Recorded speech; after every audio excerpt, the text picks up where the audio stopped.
표 디자인에 대해서 학습해 보겠습니다. 표는 이제 테이블 요소죠. 테이블 요소는 X축, Y축으로 정보를 나열할 때 사용할 수 있는 매우 유용한 그런 구성 요소인데요. 테이블은 반드시 사용자에게 정보를 제공하기 위한 제목을 가집니다. 이 제목을 캡션이라고 하게 됩니다. 제목의 아래쪽에는 이제 테이블의 몸체가 존재하는데 이 몸체는 테이블 요소로 구조를 하게 되고요. 그리고 행을 나타내는 테이블 로우라고 하는 건 이제 행을 나타내게 됩니다. 열의 경우는 이제 컬럼이 되겠죠. 컬럼. 그리고 각각에는 제목을 가질 수 있습니다. 이런 것들을 이제 셀이라 부르죠. 셀의 제목, 헤더 셀이라고 부르게 되겠고요. 그리고 내부에 있는 컨텐츠들, 이런 내부의 컨텐츠는 셀인데 데이터를 가지고 있는 데이터 셀입니다. td라는 요소로 감쌉니다. 데이터죠. inner 테이블 안에 있는 셀 데이터고요. 이 셀 헤더 요소는 th라는 요소로 감쌉니다. 헤더 셀인데 inner 테이블 안에 있는 헤더 셀인 거죠. 보통 테이블 셀 헤더, 테이블 셀 데이터로 기억해 주시면 좋을 것 같고요. 테이블 로우는 tr이라는 요소를 사용하게 됩니다. 정리하면 표 디자인은 캡션을 가져야 되고요. 그 다음에 테이블 내부에는 tr 요소를 사용해서 제목 또는 내용 셀들을 가지고 화면에 구성할 수 있습니다. 이런 형태는 아주 매우 간단한 표 디자인이 되겠죠. 반면 이런 표는 좀 더 복잡해지는 표가 됩니다. 예를 들어 이 부분을 볼 수 있는데 제목 부분이 두 개의 행을 가지게 되죠. 그리고 열 부분에서는 세 개의 열을 가지게 되는데 이 세 개가 합쳐지게 됩니다. 이 부분은 나중에 콜럼 3개를 합쳤다고 해서 콜 스팬이라는 속성을 사용해서 합쳐볼 거예요. 그리고 아래쪽에도 합쳐진 게 보여지죠? 이런 복잡한 표도 구성을 하는 방법이 HTML에는 존재합니다.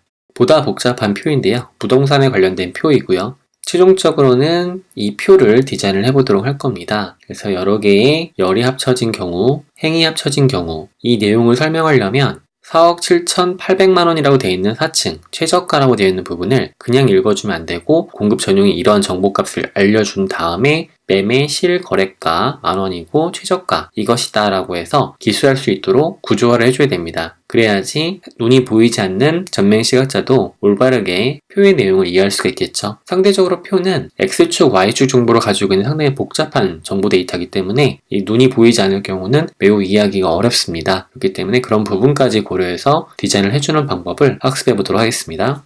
HTML의 테이블 요소들에 대해서 학습해 볼 것이고요. 테이블 요소는 테이블, 캡션, 테이블 로우, 테이블 셀 헤더, 테이블 셀 데이터, 테이블 헤드, 테이블 바디, 테이블 푸트, 그리고 컬럼의 컬럼 그룹인 컬 그룹 이렇게 구성이 되어 있습니다.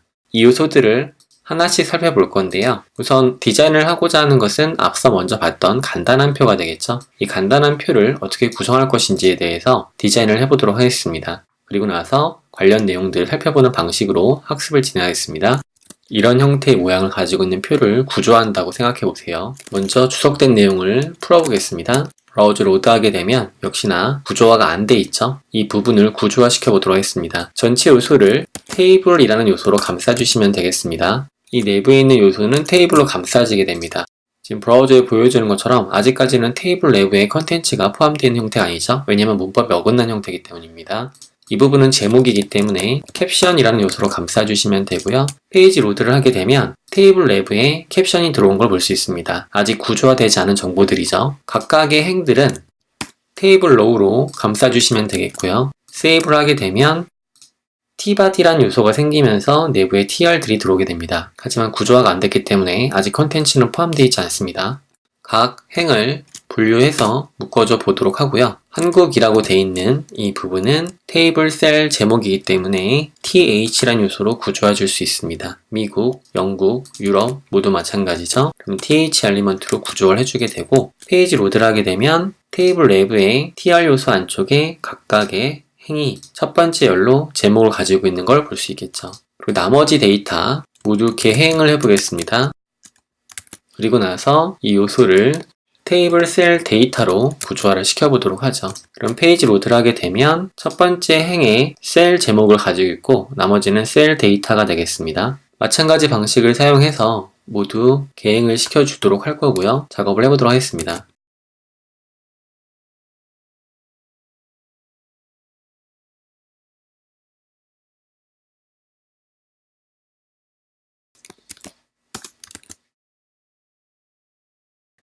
자, 이로써 모두 구조화가 마무리됐고요. 테이블 내부에는 캡션, 테이블의 표 제목이 있고요. tbody가 자동으로 생깁니다. 테이블 row라고 되어 있는 첫 번째 행, 두 번째 행, 세 번째 행, 네 번째 행. 각 행은 첫 번째 열, 두 번째 열, 세 번째 열, 네 번째 열, 다섯 번째 열 이런 식으로 열을 가지게 됩니다. 이 정보를 지금 화면에 표로 그려줬는데요. 테두리가 없다 보니까 표의 느낌이 나지 않을 겁니다. 보더 속성을 줘서 표현 속성이긴 하지만 지금은 시각적으로 보여드리기 위해서 다음과 같이 입력해 줄 수 있겠습니다. 그럼 표의 모양이 나오는 형태로 보여지겠죠. 물론 기대했던 모양이 아닐 수 있습니다. 왜냐면 표현 디자인을 한 게 아니고 구조 디자인을 해준 거니까요. 사실 보더 속성은 표현이기 때문에 사용이 권장되지 않는 속성입니다만 지금은 CSS를 사용하지 않는 상태에서 시각적으로 보여드리기 위해서 표를 사용했습니다. 이 부분이 잘못됐네요. 잘못된 표가 있을 경우 이렇게 공백 아닌 공백이 생기게 되는데요. 두 번째 경우에 행에 문제가 생긴 거니까 보게 되면 이 부분에 문제가 있습니다. 꼭 열이 맞아야 됩니다. TD 요소를 사용해서 내부에 채워주시면 되겠고 페이지 로드를 하게 되면 정확히 맞춰지는 걸 볼 수 있습니다. 이와 같이 표 내용을 맞춰주시면 되겠고요. 그리고 이 제목들은 열의 제목인지 열이라는 것은 이런 방향이 열이죠. 행은 이런 방향이 행입니다. 이 제목들은 모두 행에 대한 제목입니다. 행에 대한 제목이기 때문에 영역을 지정을 해줘야 되는데요. 영역이라고 하는 것은 각각의 th 요소에 스코프라는 속성을 지정해줘서 row, 행에 대한 제목이다 라는 정보를 제공해 주셔야 됩니다. 이것은 모든 th 요소에 넣어주시면 되겠고요. 자, 이렇게까지 해서 모두 넣어주시게 되면 스크린 리더라고 하는 화면 낭독기가 화면을 읽어줄 때 이 데이터들이 모두 이 하나의 제목에 묶인 형태로 처리가 된다는 걸 보여주는 요소가 되겠습니다. 간단한 표 구성이었고요. 이 표 구성에 대해서 설명 내용이 필요하다고 한다면 다음과 같이 기술할 수가 있습니다. 테이블에 area described by 라는 속성인데요. 이것은 이제 way area라는 속성이고요. 우선 여기서는 보다 자세한 표의 내용을 기술할 때 쓴다고 보시면 되겠습니다. 예를 들어 단락을 작성을 하고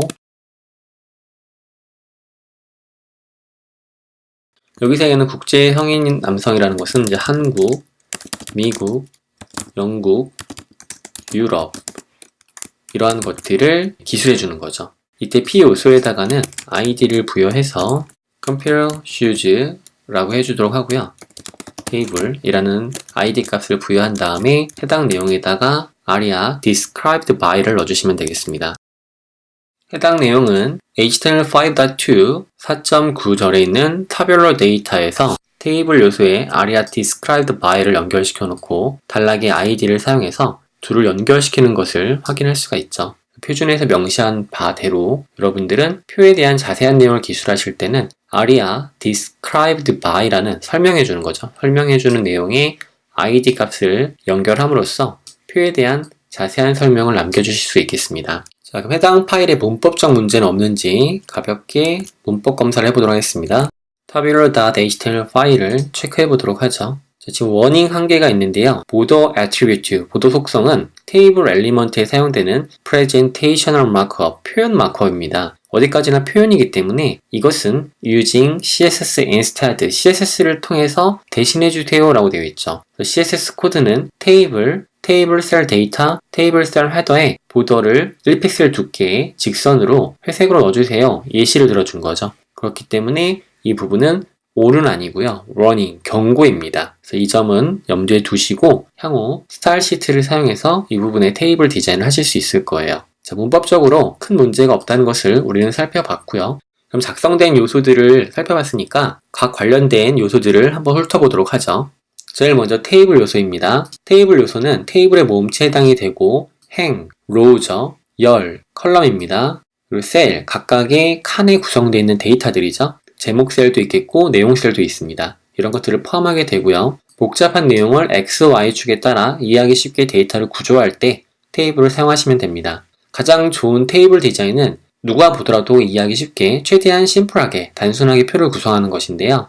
복잡하지 않은 표를 구성하시고 내용이 복잡해지게 되면 하나의 표 안에 다른 표를 집어넣어서 중첩하는 형태로 복잡성을 증가시키기보다는 오히려 여러 개의 표를 나눠서 각각의 표를 통해 이해하기 쉽게 만들어주도록 권해주시는 게 좋습니다. 테이블 레이아웃 배치 목적으로 사용 안 된다. 이 얘기인즉슨 1997년도에 시작이 됐는데요. 국내에서도 2008, 9년까지도 많이 이제 사용되던 방법이 한마디로 열과 행을 통해서 이미지를 넣어가지고 레이아웃 잡던 시절이 있었습니다. 더 이상 이런 방법은 사용하시면 안 되겠고요. 예외사항이 있는데 이메일을 보낼 때 사용되는 표 디자인은 아쉽지만 레이아웃 테이블을 사용을 하셔야 됩니다. 그런 자세한 이야기는 향후 디자인 쪽에서 얘기할 때 드리도록 하고요. 기억하실 점은 테이블을 레이아웃, 배치 목적으로 사용하시면 안 된다는 점입니다. 어디까지나 데이터에 기반한 형태로 정보를 제공하는 목적으로 사용해주세요. 보도 속성을 사용해 테두리를 그릴 수 있지만 CSS로 대체하는 것이 좋다. 앞서 봤던 내용입니다. 캡션을 보겠습니다. 캡션은 테이블 요소의 제목을 명시적으로 제공하는 목표고요. 그래서 웹 제작자들은 표의 내용을 이해할 수 있도록 정보를 반드시 제공하셔야 되고요. 테이블 내용이 복잡해 설명이 필요하다고 한다면 이 나열된 방법 중 하나를 기술해서 표에 설명을 추가해야 됩니다. 우리가 앞서 살펴봤던 aria described by라는 속성을 사용해서 단락에 연결시키는 방법이 있겠고요. 그리고 두 번째는 피규어로 전체 요소를 감싸주신 후에 피규어 요소에 aria labeled by라는 속성을 사용해서 테이블의 캡션을 연계해주는 방식을 사용할 수 있습니다. 이 부분을 표준 문서에 살펴보게 되면 바로 이 부분이죠. 피규어 엘리먼트에 aria labeled by를 사용해서 캡션이라는 id 값을 연결시켜 주시는 겁니다. 그럼 테이블 요소에 캡션 id 값을 가지고 있고 관련된 내용을 이 피규어의 제목으로 얘기해 주는 거죠. 그리고 아래쪽에 있는 노랗게 표시된 마킹된 단락은 바로 설명 내용입니다. 표를 자세하게 기술하기 위한 목적으로 사용하는 것이죠. 테이블에는 캡션을 통해 제목을 제공할 필요가 있고 보조적으로 자세하게 테이블을 설명할 필요가 있다면 두 가지 방법 중 하나를 선택하셔서 설명을 해주시면 되겠습니다. 테이블 로우 요소죠. 테이블의 행을 말하며 셀 제목과 셀 내용을 포함하게 됩니다. 이것이 테이블 로우가 되겠죠. 각각의 행을 나타낼 때 tr 요소를 사용하게 됩니다. th 요소죠. th 요소는 제목 셀이 되겠죠. 제목 셀. 그래서 테이블 셀 제목, header cell in a table, 그죠? 테이블 안에 있는 header cell, 제목 셀입니다. 이것을 tr 내부에 포함이 됩니다. th 요소는 반드시 tr 요소에 포함이 돼야 됩니다. 속성을 보게 되면 스코프 속성, 우리가 사용해봤죠? 이 제목이 행의 제목인지, 열의 제목인지, 또는 행 그룹의 제목인지, 열 그룹의 제목인지를 명시해 주셔야 됩니다. 필요에 따라서는 abbreviation이라는 속성을 사용할 수 있는데요. 제목이 길어서 축약할 때 사용하시면 좋을 것 같고요. 그럼 콜스팬이나 로스팬이 있는데 이것은 복잡한 제목을 만드실 때 필요합니다. 어떨 때 사용하냐면 이 구분이라고 하는 건 제목인데 뭐에 대한 제목일까요? 행에 대한 제목이 될 수가 있을 것 같은데요. 이 행에 대한 제목은 무진단 치아보험, 면책기간, 감액기간, 보장한도가 세분화되어 있는데 이 제목들에 대한 그룹, 제목 그룹에 대한 제목이기 때문에 로우 그룹이라고 행에 대한 그룹 제목이 될 수 있고요. 이것은 열에 대한 제목이기 때문에 홀 그룹으로 만들어줄 수가 있다는 얘기가 되겠죠. 방금 설명한 내용은 스코프에 대한 얘기였습니다. 열그룹이나 행그룹 또는 행열에 대한 제목 설정하는 거. 콜스팬이나 로우스팬은 병합할 때 사용을 하게 됩니다. 병합한다는 얘기는 원래 테이블 셀은 이렇게 쪼개져 있는데 구분이라는 제목이 한 개, 두 개 합친 거죠. 이때 로우스팬이라는 단어를 사용하게 되고요. 무진단형 치아범이라는 것은 세 개로 쪼개져 있는 열을 합치는 거기 때문에 콜스팬이라는 것으로 3을 입력하게 되면 세 개를 합칠 수가 있게 되는 것이죠. 그럴 때 콜스팬과 로우스팬을 사용한다 보시면 되겠고요. TD 요소를 보게 되면 테이블 셀 내용, 데이터 셀 이너 테이블, 테이블 안에 있는 데이터 셀이죠. TR 안에 포함이 되어야 됩니다. 그리고 콜스팬, 로우스팬, TH에 설명했던 내용과 같습니다. 헤더스라는 속성은 앞서 설명드린 것처럼 복잡한 표의 경우에 내용을 읽을 때 그 내용을 읽기 용이하도록 만들어줄 때 사용하는데요. 이런 경우입니다. 가입 후 180일이라는 정보만 읽어줘서는 이해를 할 수 없기 때문에 구분 내용이 보존 치료 1, 무진단형 치아보험 2, 면책기간 3 이런 식으로 읽어준 후 가입 후 180일이라고 읽어줘야지만 올바로 듣고 이해할 수가 있게 되겠죠. 그래서 헤더스라는 속성을 부여해서 1, 2, 3이라고 명시해주게 되면 화면 낭독기 스크린 리더가 보존치료, 무진단형 치아보험, 면책기간, 가입 후 180일 이런 식으로 읽어주게 되는 형태가 됩니다. 그럴 때 헤더스라는 속성을 사용하게 됩니다. T-헤드 요소는 테이블 헤드 요소인데요. 보통 행 블록에 제목 열 그룹을 묶을 때 사용을 합니다. 필수는 아니고요. 선택적으로 사용합니다. T바디 요소는 사용하지 않아도 기본적으로 TR 그룹을 묶어버리게 되죠. 테이블을 데이터를 행 블록으로 구성할 때 사용이 됩니다. 명시적으로 쓰셔도 되고요. 브라우저가 자동으로 만들어주기도 합니다. T프트의 경우는요. 표의 아래쪽에다가 열 요약, 열에 대한 요약 내용을 정리하실 때 행 블록을 통해서 선택적 제공이 가능합니다. 필수는 아니고요. 콜이 있고 콜 그룹이 있는데요. 콜이라고 하는 건 열입니다. 우리가 row라는 tr이라는 요소를 사용해서 이렇게 행은 묶을 수가 있는데 열을 묶을 수가 없죠. 이렇게 열을 묶고자 할 때 콜이라는 요소를 사용할 수 있습니다. 그럼 콜 이 세 개를 묶은 그룹이 필요하다고 했을 때는 그때는 콜 그룹이라는 요소를 사용할 수 있겠습니다. 콜 요소를 보게 되면 테이블 열을 묶어서 사용할 때 하나 이상, 만약에 하나 이상 쓰고자 할 때는 스팬이라는 속성을 사용해서 2개, 3개 묶어버릴 수가 있는 거죠. 그리고 일반적으로는 콜 그룹 요소 내부에 포함이 됩니다. 콜이요. 콜 그룹은 콜을 묶어줄 때 사용을 합니다. 콜을 사용하지 않아도 쓸 수 있습니다. 그래서 스팬이라는 속성을 사용해서 열 몇 개를 묶을지를 결정할 수 있습니다. 예를 들어서 다음과 같은 컬럼을 묶고자 할 때 내부에 콜 3개를 포함시키지 않고 스팬 속성을 3을 사용해서 3개를 묶어버릴 수가 있게 되는 형태가 되는 거죠. 이런 경우에 콜 그룹을 사용하실 수 있겠습니다.